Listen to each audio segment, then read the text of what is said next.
Good afternoon. Thank you for joining us for Webinar Wednesday. My name is Dr. Hilda Billups, and I currently serve as the director of the Webinars Committee for ACUSPA. You will notice we have changed the format for this webinar just a bit. For this webinar, we will recap chapters 7 and 8 from the book Cultivating Trauma-Informed Practice in Student Affairs by Dr. Tricia R. Shaka. This is the final book club recap for this book. Allow me to introduce our facilitator for today's book club recap, Josh Meredith. Josh joins us from the University of South Alabama in Mobile, Alabama, but he started his higher education career in Texas as Director of Student Life, South Plains College in Levelland, Texas. He is now at South Alabama serving as Associate Director of Student Activities, an opportunity he found through his ACUSPA network after getting involved in the association. He was selected as a 2023 Thomas Morman Fellow and served as chair of the Webinars Committee from 2023 to 2024. I am grateful to Josh for his leadership of the Webinars Committee. He handed over to me a rich collection of resources and materials, which has made my work as a director much easier. Josh has both an undergraduate degree in business management as well as a master's degree in higher education and student development from Taylor University. Though he now resides in Mobile, Josh is originally a Hoosier from the state of Indiana. In his free time, he enjoys running, spending time with friends, and reading a good book. We are very excited to have Josh serve as our facilitator for this book club recap and are thankful to each of you for viewing this recap.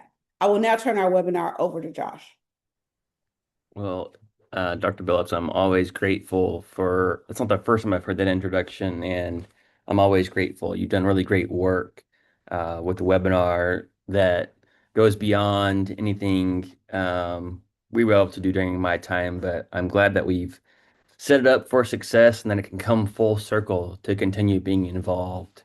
Even though I'm states away, I still have this strong connection to CUSPA, and I'm really grateful for the opportunity presented to me to be involved as a fellow and to attend a conference and to strengthen my professional network, connections that I've maintained to this day. And so I'm really grateful today to lead us in this final book club discussion that was began several months ago. I forget when exactly we began it, but I'll just for anyone watching at home, as I've done in previous videos, very, very briefly, just kind of walk through kind of the previous chapters and lay the foundation for where we are today.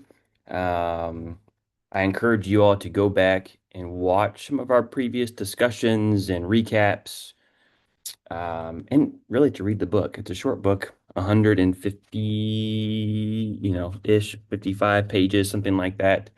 But a dense book, a good book to spend some time with. So we're covering the book Cultivating Trauma-Informed Practice in Student Affairs by Tricia R. Shaka.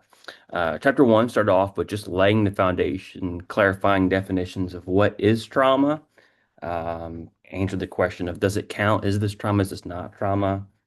Chapter 2, we walk through what it might be like to envision, how might a student experience trauma before they come to our campuses, while they're on our campus, um, external forces that impact those experiences, um, and then ask that question the author presents us with to ask what else might be going on when we interact with students who might have experienced trauma before reacting and coming to a strong conclusion. To say, how can I sit with this and ask what else might be going on? Chapter 3 covered what does it mean to be trauma informed. We covered the Substance Abuse and Mental Health Services Administration's 4Rs in terms of covering several different models of trauma-informed practice. So to realize, recognize, respond, and then work to not re-traumatize. And she takes that one in addition to Alex Chevron Vinay's 6 principles and gives us her own model of what it means um,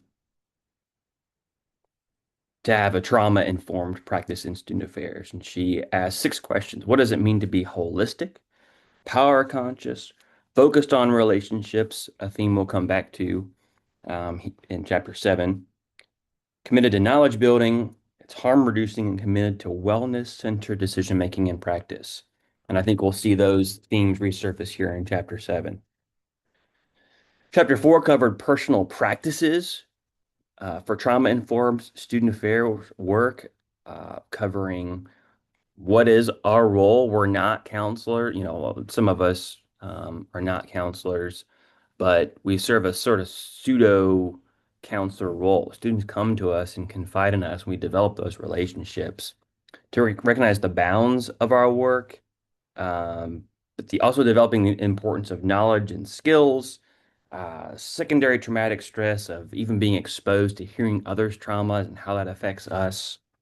Um, and then, yeah, ending with self-care and how it's important, to take care of ourselves, but also understanding that institutional systems and culture and norms, self-care doesn't fix everything. That's also important to situate our personnel in systems and structures that um, minimize the need for uh, too much self-care, but gives us some strategies at the end of chapter 4. Uh, the author goes on in chapter 5 when we discussed supporting students who have experienced trauma. So how do we support them? Okay, they've experienced trauma either while being a student or before coming to our campus. How do we support them? And this is a quote from page 83. Our most powerful support can be as simple as how we show up with others and how we listen. The meaningful difference happens in those simple acts. So, cultivating relationships, creating space to hear other stories. She lists some specific practices for supporting students, nurturing relationships, being present, addressing issues of safety and control, attending to the complications of disclosure.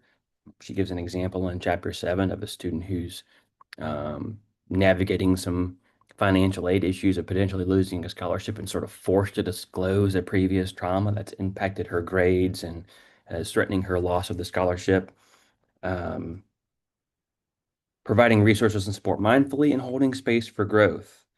And then ultimately, what matters is creating campuses where students feel that they matter.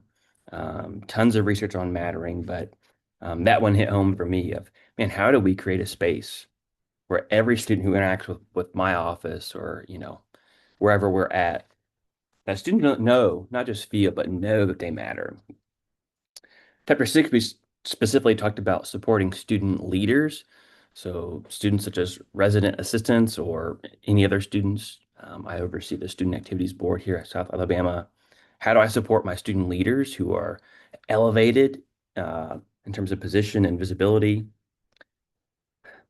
The author discussed the quote from Spider-Man, "With great power comes great responsibility," and how there can be problems with this framing for student leaders. Um, she warns of the dangers of seeing them as superhuman, that they have all these other responsibilities, plus they need to be able to do X, Y, and Z in addition to just being a student. Um, how we tend to hold them as they're not like other students, like they are, you know, superhuman, and they're not. They're still just human, as great as they are sometimes.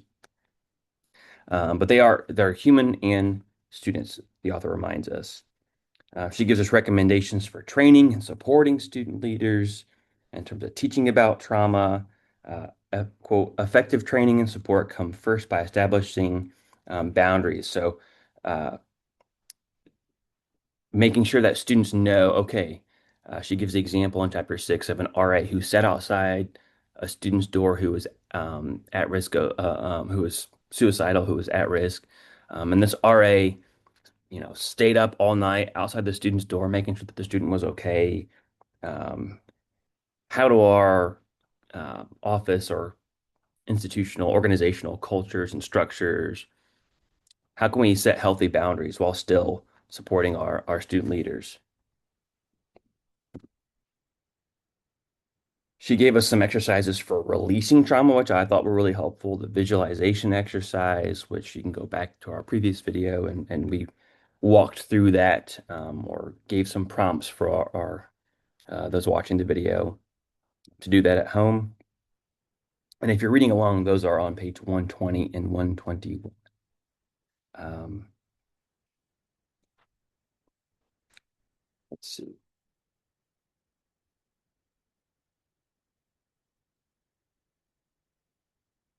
Sorry, I lost my place in my notes. The author just closed out the chapter by talking about um, creating intentional and effective support for student leaders after exposure to trauma. So, okay, we have an RA or another student leader who has gone into a situation and something traumatic happened or they were exposed to trauma. Um,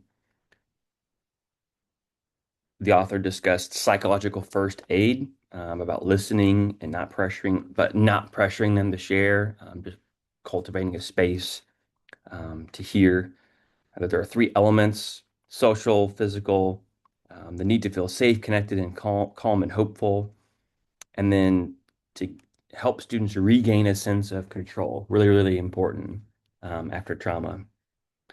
Um, she discusses four components of this psychological first aid: prepare, look, listen, link, and linking students to resources. And then we discussed how to provide ongoing support. So, relationships with peers, regaining a sense of humor and play, that it's not all business. And so that's how we rounded out chapter six, which leads us into chapter seven. That's a very, very abbreviated overview from my chicken scratch notes.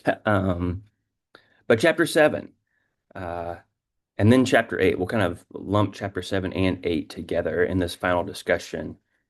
Chapter eight, sort of a conclusion to the entire book in just a few pages. But chapter seven is titled The Organizational End Goal: Equity Focused Systems of Wellness and Care. So if you remember back to, I believe it was chapter um, two or three, yeah, chapter three, where the author gives us her own model of trauma-informed practice in student affairs.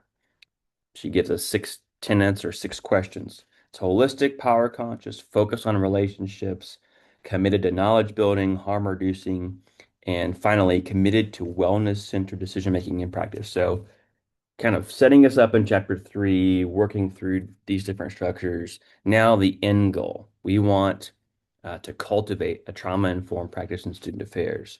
Um, in the introduction, she gives us this quote on page 128. Trauma informed practice is about taking knowledge and information about trauma and its trajectories and using that to guide our practice, policies, and interactions. So, not just having knowledge, the author discusses, but what do we do with it, right? I can read this book, but how am I putting it into practice? What am I doing in my work and in our work collectively to move towards that organizational end goal? And the end goal being creating wellness and care-centric systems. So not just offices or spaces, but systems of how students come to and move through our universities. She discusses that this is that both and work that we talked about earlier in the book of, we're not therapists. Most of us are not trained therapists or counselors, but it's that both and that other work outside of um, those support structures for students. Um, and then she asked this question, which we'll come back to. She comes back to in chapter eight in our conclusion. And it's what I would like to sit with for a minute if you're watching at home. Because I read this and I began to visualize all the ways that it could look like, or all the things that need to change. And she asks us, what would it look like? This is on page 129. What would it look like to uh, what would it look like and feel like to work or study in a truly trauma-informed organization? So if hypothetically we, as here at my university or you watching at home at your organization, if we truly met that end goal, that objective, everyone is read and informed and knowledgeable, and what would it look like that every interaction, every space you enter, every time we interact with students or for our students in the classroom, outside of the classroom, what would those experiences be like for them, for us as individuals working in those organizations and spaces? Um, I kind of felt the weight as I thought about it and pondered it, I felt a weight kind of lift off my shoulders, right? Not to put my institution down. I love where I work. Um, but we'll come back to that thought exercise. So, um, first part of chapter 7, first kind of area we discuss, she discusses organizational barriers to trauma-informed practice. And so she lists four specific barriers that we'll kind of break down. Number one is the feeling of institutional betrayal. Number two is trauma production within our organizations. Number three is disproportionate. I think that's an important word uh, once we dive into it, but disproportionate climate of risk management and litigation and fear. And number four, discomfort resistant leadership. Let's dive into to those four barriers. Number one was institutional betrayal. This is starting on page 130. And she defines as, quote, when any individual within an organization experiences a violation of their trust and dependency in that organization. She discusses that individuals don't necessarily need to have deep trust or connection to their institution. This isn't just for juniors and seniors who have been at the institution a long time, are committed members, whatever that might look like. This could be for freshmen on campus or for students applying, right? Um, who aren't even enrolled yet, who are desiring to enroll at your institution. That there's no prerequisite for having already established a deep trust in the institution, um, which I thought was really interesting. I have my own experience that I'll share here in just a second. Um, but it was after I had graduated. Um, she goes on to list three reasons why institutions might continue to cause harm. Um, Number one, that they might lack the language needed to describe what is happening, right? If you've got this collective mindset or moving in a particular direction, or you've done things a certain way for so long, you might have blinders and might not have the language to say, oh, what do you mean what we're doing is actually harming students? Number two, again, the organizational tendency to not know, to have those blind spots. Number three, that organizations may be acting out of their own traumatization. Interesting. Um, and then lastly, kind of under this section, the author discusses um, how feelings of institutional betrayal can, and this is kind of tying back to trauma, can amplify trauma or other negative experiences. So if other things have happened, how experiencing institutional betrayal for an individual can amplify those other experiences and re-traumatize or cause additional harm. So very, very important for institutions, organizations to think about this. How are we positioning ourselves? Um, when students interact with the financial aid office or interact with student services or interact with the counseling center, um, what are their expectations? How can we best serve them? And if they're not served, what is their experience like? Positive and negative. Um, I will share a story. Previous institution had invited uh,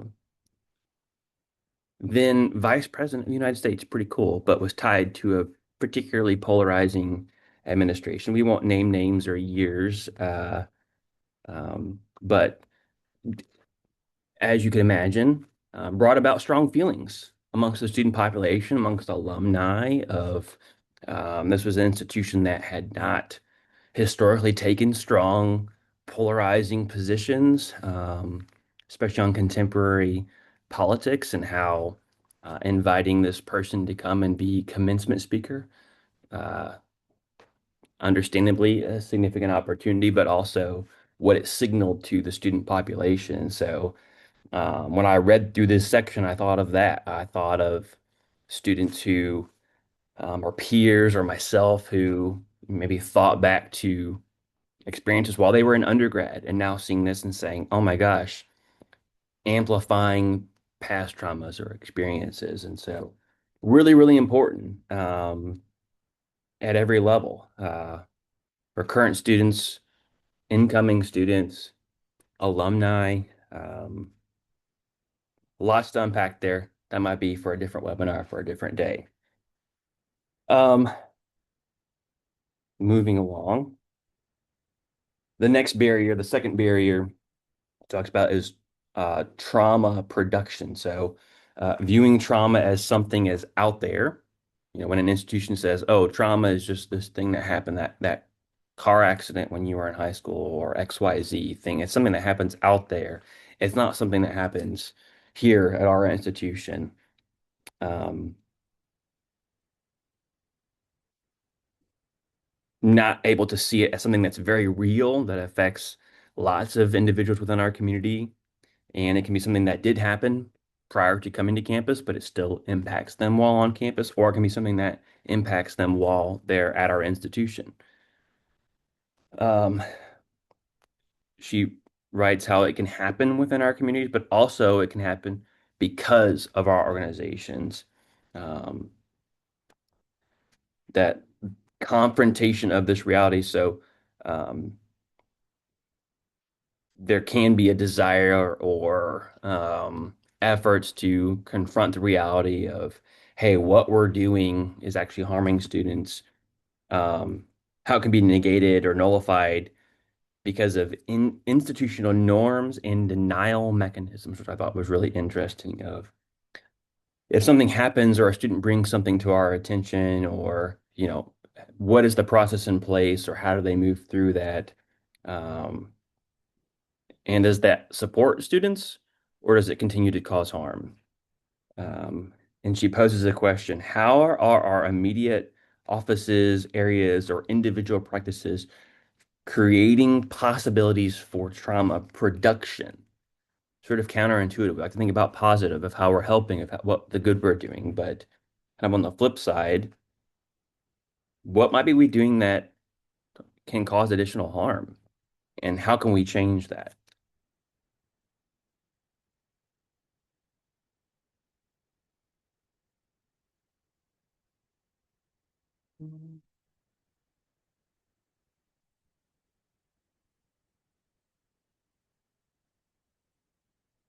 Okay, the third barrier she lists is a disproportionate, again, that word disproportionate climate of risk mitigation and litigation fear. Sort of that, oh, well, we can't do X, Y, and Z. Or she gives the quote, legal says we can't do that. And she doesn't suggest just saying, forget your general counsel. Uh, she's not saying throw caution to the wind, but she does criticize a disproportionate fear of how there's an appropriate amount of risk mitigation, but sometimes institutions or organizations can go too far. Um, this is from page 133. Our movements and instincts in higher education organizations have increasingly been dictated by hyper attention to the potential of litigation, both real and imagined, especially in light of, I've seen this especially in light of legislation in states like Texas and Alabama, where we need to be careful and make sure that we're compliant with the law. But there can also be fear, and the fear can guide our decisions instead of reality of um, we need to mitigate risk and make sure that we're compliant, but at the same time, we can't let fear dictate every decision or every um, situation. And she gives two kind of drawbacks of that compliance and risk avoidance approach. Number one, she says it can flatten and oversimplify issues. So, um, complex issues that might need prolonged attention and discussion and navigation and multiple uh, voices at the table, how avoiding those issues altogether oversimplifies it and can harm our students. And number two, she says leadership making decisions based in fear can lead to impeded creativity and constrained options for our students. So, if we're constantly operating out of fear in leadership, it can stifle creativity and it can hold back our students from opportunities. I work in an office that um, student activities, there's a lot of risk mitigation. I work with General Counsel's office for contracts. I work with risk management, and um, I kept thinking about my job in particular. This example could be extrapolated to other areas, but for me, this risk mitigation approach I think that she's criticizing is one approach is just to not do any contracts, to not take anything to risk management, to just do what is safe and easy. Um, but instead, I have to do the difficult work of having those conversations, of having a prolonged timeline, of allowing for contract negotiations. And general counsel can sign off on it, and risk management can sign off on it. And we can do some really cool things for our students um, that are safe, that are legal, that the risk is managed, but we're not just operating out of fear. And so think about what that might look like in your areas of if we only operate out of fear and we avoid risk at all, what does that look like? But also, what are the appropriate steps? What does an appropriate amount of risk management look like? The author goes on, this is enough of my commentary. The author goes on, real harm can be done, she writes, out of a risk minimization approach. So, not just holding back opportunities, but actual harm can be done um, in terms of serving students who might have experienced trauma and how we need to be aware of those risks before, or sorry, excuse me. We need to be aware of the risk of being overly cautious. Page 135, she writes, quote, there is space in our work to do what is right.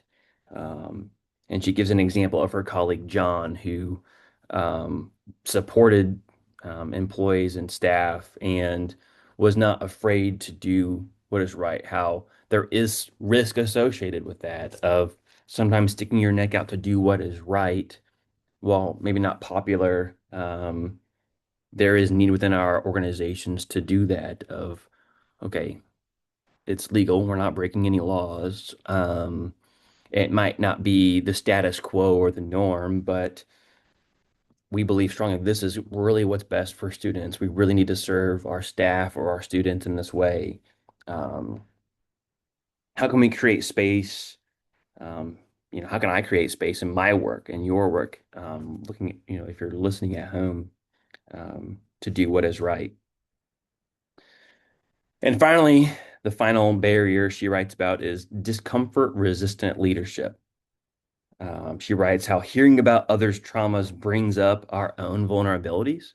So, you know, for me, if I'm listening to a student, it might bring up things within myself. Excuse me. Um, Insecurities or vulnerabilities, and that's extremely uncomfortable.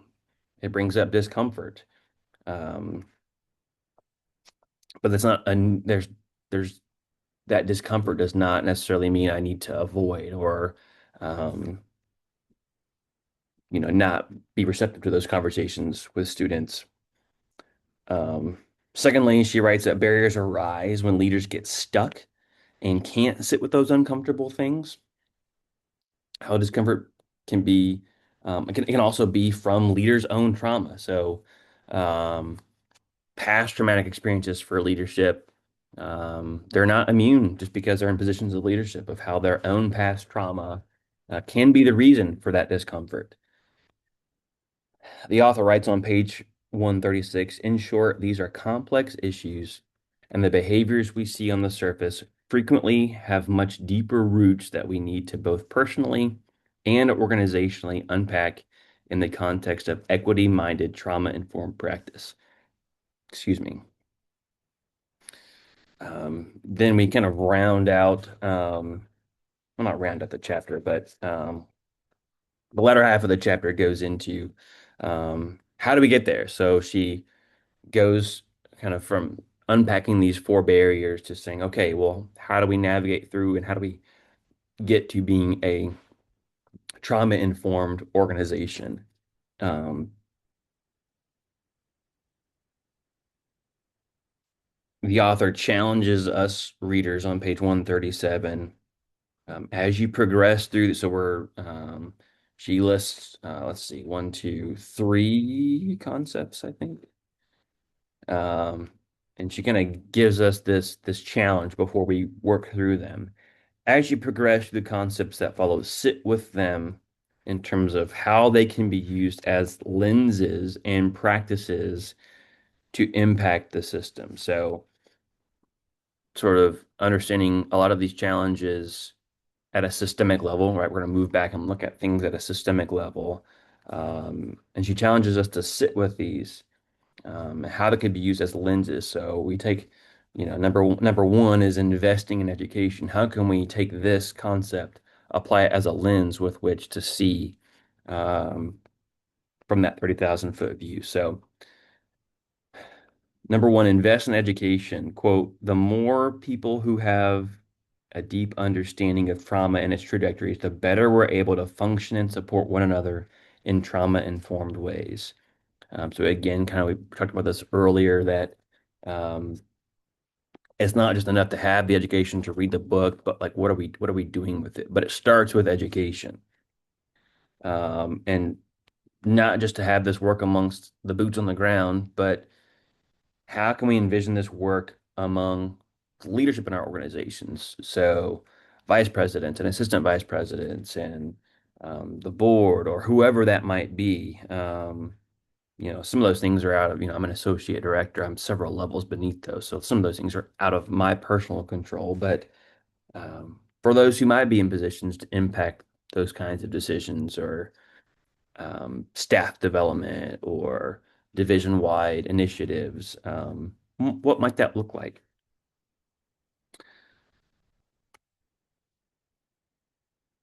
She writes, leadership teams should be engaging in their own tailored educational work. So that knowledge building might look a little bit different for upper administration than, um, you know, staff in particular areas. But and then she concludes this little section with how this work should be proactive, not just reactive, of how um, we can't just be providing educational opportunities after something traumatic for our campus or for our student population has happened, how this needs to be proactive work. Um, so she answered your question. How do we get there? Number one, invest in education. Number two, use wellness and humanity as guideposts for decision making. So navigational beacons, right? Like you're driving a boat. Here's where I'm going to go. How can I use wellness and humanity as guideposts for our decision making? On page 138, she writes, we engage in this work to reduce the potential of creating new harm. So kind of what we talked about earlier in this book of um, we cultivate this work or we engage in this work um, because we don't want to create additional harm for our students. If they've already been through something traumatic, we don't want to re-traumatize or create new trauma for them. Um, but also that she writes the importance of creating a space for healing. So not just avoiding creating new trauma or re-traumatizing, but how can we cultivate a space for healing? Really powerful question. She cites the author Akun from 2021 quote. She describes them as domains of white supremacy culture, and I understand we need to be. Um, I want to be real, but also careful because um, of the states that we work in. But I thought the list she gave was really powerful because I feel this sort of internal obligation to these things each day. Number one was perfectionism. Number two is fear. Number three is a sense of urgency. Number four was quantity over quality. My office in particular has had some really great conversations and made some important changes around that point alone. And then, yeah, number five, a right to comfort, to be comfortable, and how having these within our organizational culture can create the conditions for re-traumatization. So, um, I oversee the student activities board, and we had a very real conversation last semester of, you know, we operate and have a structure that's from 2013, 2014, 2015. Our student population looks a little bit different. So we've made some structural changes. We made some workflow changes. We've, um, with full approval from my supervisor, who's been really great, scaled back the number of events and activities while we rebuild kind of an organizational foundation. Um, to focus on quality over quantity. We don't need to have 17 different events that two people attend every week. It's okay to have a couple of events, um, to invest your time on your studies and maybe a second job. The financial reality of students has changed, but to really confront that head on. And I'm so proud of my students. Since we're recording this, I'm gonna put this on the internet. I'm so proud of my students for having the courage to have that conversation because it started with them. They came to me and they said, "Hey, we're feeling a little burnout. This is too much. Like, this has been the historic expectation, but we need to maybe look at this differently." And so, um, there's still so much more work to do, but that one in particular is one that we in my office here at South Alabama have really, really wrestled with. And my students have done a great job, and I'm grateful for good leadership. And then finally, she rounds out this kind of second uh, point with doing intentional work to slow down as a sort of an antidote to those items of perfectionism, fear, urgency. And she gives several examples, but the one that resonated with me was she writes on page 139, this might mean creating space for staff, students, and faculty to think and be rather than just do. That's difficult. We're in an age of AI and productivity, and um, you've got to be in the office 8 to 5 every single day because that's the way we've always done it. How can we create space just to think and be rather than do or be productive? I put on my calendar every morning and afternoon a 10-minute break to go for a walk. And even if it's hot and muggy outside, I try and get outside and get some sunshine in my eyes, and I don't take my phone, and I don't have headphones. Um, to just take space to breathe and to think. Um, but what might that look like for your office, for your sphere of influence?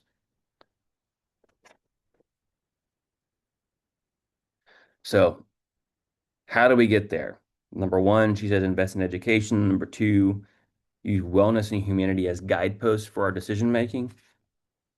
Number three, she encourages us to audit policy and practice through a trauma lens. So do an audit. What are our policies? This happens, then this happens, then this happens, and this is the procedure for this. And this is that example we referred to earlier of a student who was at risk of losing a scholarship because her GPA had dropped a little bit. Well, her grade had declined because of she had experienced something traumatic and was struggling academically because of that trauma. Now she's at a point because of the policy and practice where she felt forced to disclose that to an office that she didn't feel comfortable sharing. And the author described it as a quote, faceless people in the financial aid office. The student wrote a letter and said, "Hey, here's what's happening. Um, can we do an audit and say, what policies and practices, you know, that's an example in the book, but what policies and practices do we have that might be causing a student at our organization or institution to maybe have to face a similar circumstance, and what can we change to avoid that?"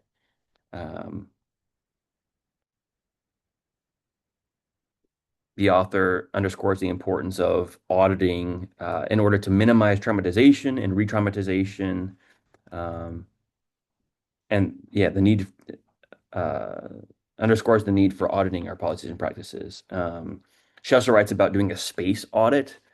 She gave an example of a student who felt very uncomfortable in spaces with lots of windows that looked to the exterior, or um, the student center at my previous institution had offices with windows that looked out into the student center. And so if I'm meeting with a student in an office that looks out where she can see all of her peers, or he can see all of his peers, um,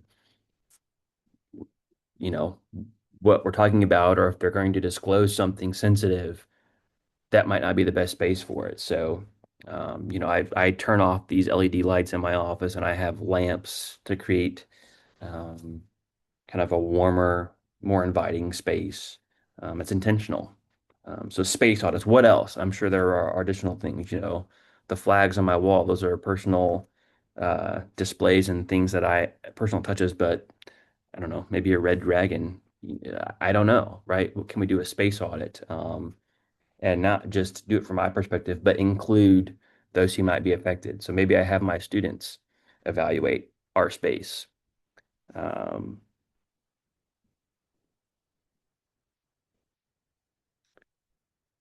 And then finally, kind of under this third point, she writes that we must map ways in which trauma is created, um, and giving an example of a traumatic scenario that happens at an institution, asking the question, what about our institutional culture allowed this to happen? So, um, what items within our control, or as we're trying to cultivate that space for healing and for learning, for safety. What about our culture might have allowed certain situations to happen? Obviously, we're not intentionally creating trauma, but what are our blind spots in our organizational culture? Okay, I wrote down in big bold letters in my notes to read the quote from page 142, and it's a longer quote, so I'm gonna have to pull up my book. Um,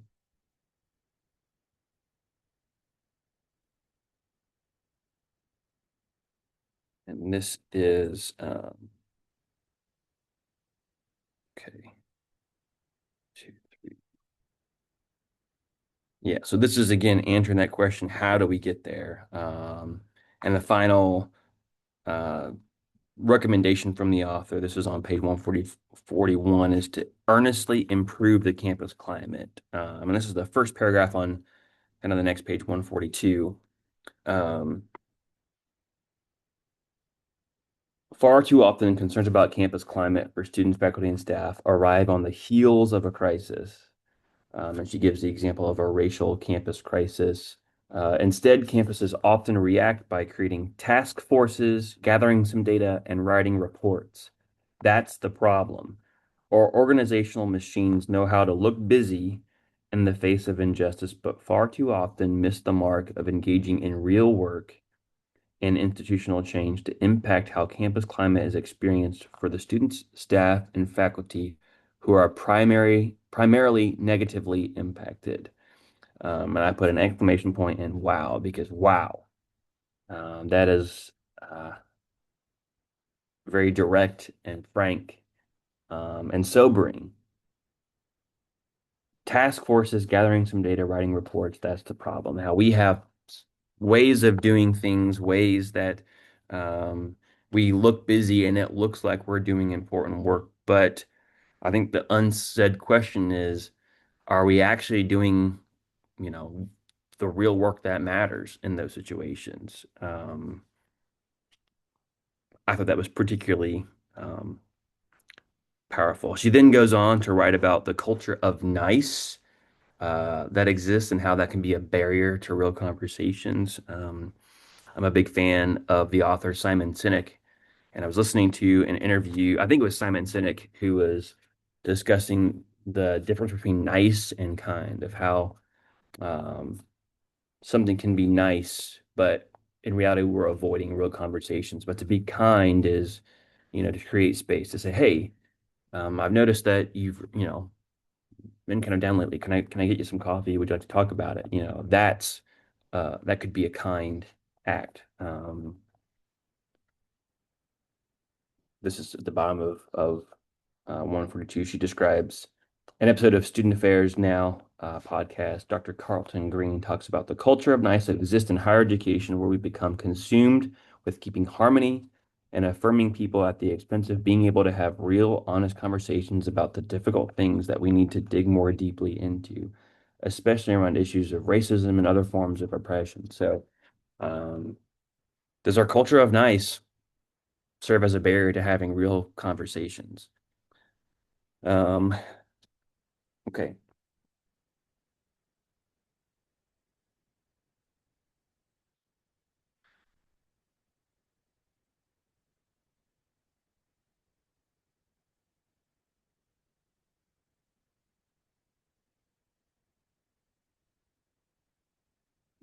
Get my thoughts organized here. Okay.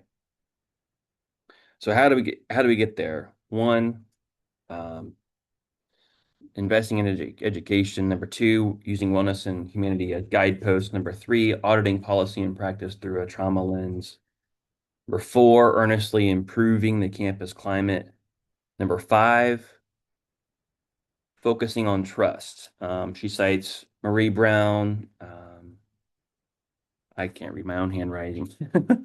um, Marie Brown's emergent strategy, focusing on critical connections versus critical mass. So, uh, connections and relationships instead of just what is popular. Quote from page 144: "The quality of connection and relationship matters." She goes on, "We must envision trust and transparency as having both proactive and reactive dimensions in the face of trauma." She gives the example of a student, Amira. There was practically no trust in her institution established long before she may have needed assistance in relation to her trauma. So the example she gave was the student had a negative experience with campus police, negative experience with another office, and so she had multiple negative experiences before she herself actually needed help. And at that point, all and any trust was had been eroded. The author writes that to build trust, we must first see our students as human. They're not just individuals moving through this system, but they are fully human, and that relationships matter, um, and that trust is vitally important to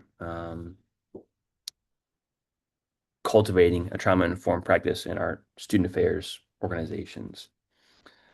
And then finally, how do we get there? Number six, fostering institutional courage.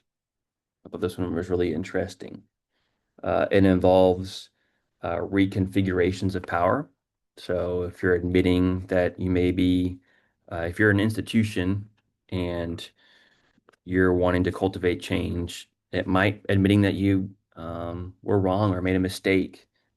That involves ego. That involves using a position of power to um, have really hard, important conversations. The author writes that there's a need to push beyond ways our systems work to maintain the status quo, and that there's three principles to this work: bearing witness, being accountable, and apologizing. Number two, educating leadership on sexual violence and on research. And number three, cherishing the whistleblower, that those who, she writes, who point out wrongdoings or call out the institution are often the most loyal to the institution, that they care deeply and see the need for change, um, and how leadership could view it as a barrier, but really the author stresses the importance of cherishing and embracing um, the whistleblower. And then she rounds out this little section saying that our institutions can be places of humility and vulnerability, of how the power dynamics created by leadership, what would it look like to model humility and vulnerability and honesty and cultivate spaces for those real conversations. So, chapter 8, we'll just kind of briefly move through chapter 8 because she really just recaps the book. It's a bookend to um, all that we've covered so far toward a trauma-informed student affairs practice. Um, she brings up that question again. What would it look like to work and or study in a truly trauma-informed organization? What would it feel like? This work starts and continues through the vehicle of education. However, education is a necessary but insufficient condition of a trauma-informed system. We need not just know something about trauma, but actually do something with that knowledge. This is on page 152.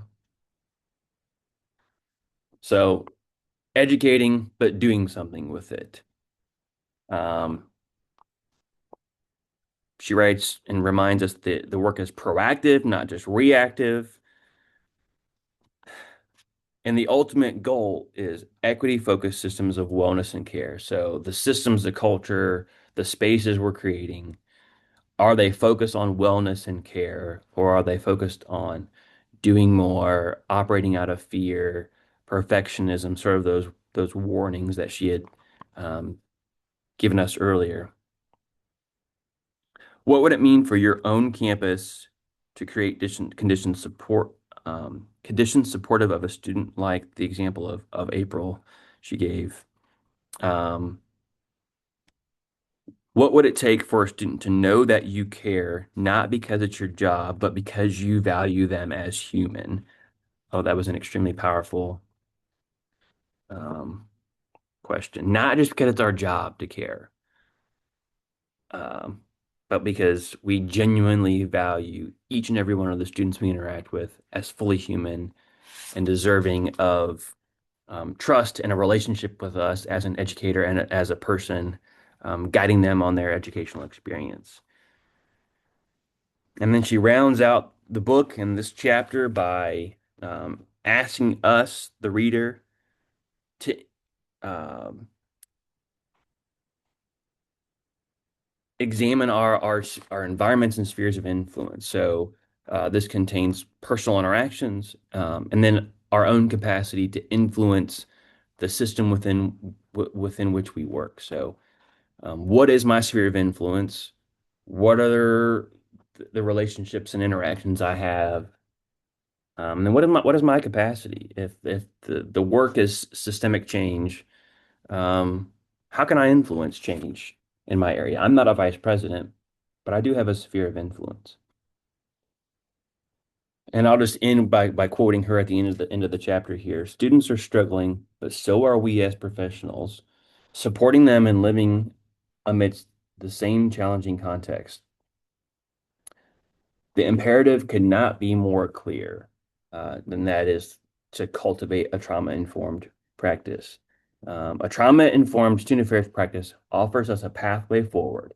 It represents our aspiration toward viewing our organizations not just as mechanisms to get things done, but as humanizing spaces with transformative potential toward well-being and healing. Um, I can't think of a better way to round out our overview and recap um, of Cultivating Trauma-Informed Practice in Student Affairs by Tricia R. Shalka. Dr. Billups, thank you for the opportunity to lead this recap today. I went a little long today, but there was so much good stuff in here. I hope it gives our listeners at home something to consider and think about moving forward. But I've enjoyed preparing and reading and guiding our viewers through this book, and I'm grateful for the opportunity. So thank you. Thank you, Josh, once again for serving as our facilitator for these final two chapters, but actually serving as our facilitators for all but one of the chapters for this book club. series. And so we're really appreciative to you for the work that you've done and the leadership you provided in this area. Thank you to our audience for viewing today's webinar. As we close today, I have a few reminders. These links will be in the description of the video. Visit our YouTube website to view our webinar recordings. If you're interested in presenting or serving as a panelist for a future webinar Wednesday, please complete the proposal form. It's time for membership or membership renewal. So ACUSPA membership year runs from January to December. If you're not yet a member of ACUSPA, or if your institution does not yet have an institutional membership, we encourage you to join us or renew your membership. Thank you for viewing one of the 4 Webinar Wednesday opportunities for March 2026. Last Wednesday on March 4th, Dr. L.T. Robinson shared her thoughts on leaderships. For the next 2 Wednesdays, we are pleased to repeat one of the favorite sessions from our 2025 Fall Conference. On March 18th, we will feature Closing the Gap, Strengthening Student Organization Culture to Prevent High-Risk Behavior. On the following Wednesday, March 25th, we will present Thriving Through Transition, Advancing Personally and Professionally. You may find Webinar Wednesday recordings on our YouTube channel. Thank you and have a great day.